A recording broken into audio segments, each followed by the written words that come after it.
Nous ne pouvons pas lire le chapitre 7 des Romains sans continuer par le chapitre 8, et nous ne pouvons pas lire la première épître de Jean sans remarquer tous les termes qui la gouvernent, tels que marcher, demeurer, faire. Il nous faut avant tout situer ce chapitre. À quelle partie de l'histoire ou de l'expérience humaine appartient-il? Est-ce l'expérience d'un homme qui ne connaîtrait pas une œuvre intérieure du Saint-Esprit, ou bien est-ce celle d'un homme qui a été régénéré spirituellement? Nous croyons qu'il est question de ce dernier. Il y a plusieurs raisons pour arriver à cette conclusion. Premièrement, la lettre aux Romains a été écrite à des croyants, parmi lesquels se trouvaient des juifs convertis, qui ne s'étaient pas détachés nettement de la loi et qui, d'une part, étaient, quant à leur vie spirituelle, dans un état instable, inquiet ou incertain. Leur expérience quotidienne était une suite de hauts et de bas, tombant et se repentant avec une répétition monotone et désespérante, presque de la victoire. Mais d'autre côté, ils avaient besoin de lumière et d'une instruction plus entière au sujet de ce que signifie être en Jésus-Christ. Ils ne connaissaient ni la liberté ni la délivrance à cause d'une compréhension insuffisante de la mort et de la résurrection de Jésus-Christ, c'est-à-dire de l'aspect représentatif du sacrifice du Seigneur Jésus, en plus de son aspect substitutionnaire.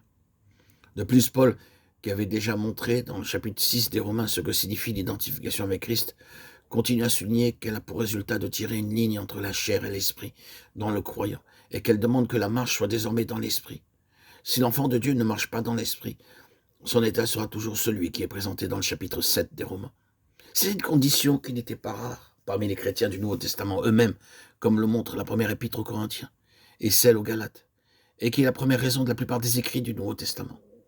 Enfin, et ceci est un point des plus importants, l'apôtre écrivant après plusieurs années aux Philippiens, leur dit qu'avant d'avoir été régénéré, sa position était, quant à la justice de la loi, exempte de tout reproche. Philippiens 3,6. Il se voit dans Romains 7 et dit là que la loi était trop sévère pour lui.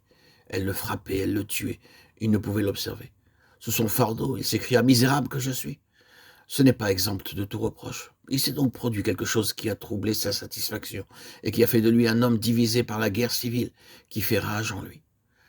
Dans l'homme non régénéré, la conscience se cachait derrière les rites et les observations de la loi. L'observation rigide de ses formes et de ses rites séduisait et trompait sa conscience. Elle disait paix, paix, là où il n'y avait point de paix.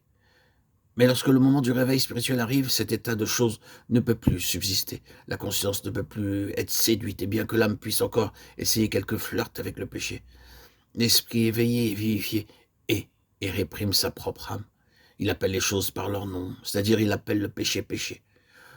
Au lieu de traiter la loi des cérémonies comme une compensation à la morale, il comprend que cette dernière est la chose essentielle et que l'obéissance vaut mieux que les sacrifices et l'observation de sa parole vaut mieux que la graisse des béliers. 1 Samuel 17, 22.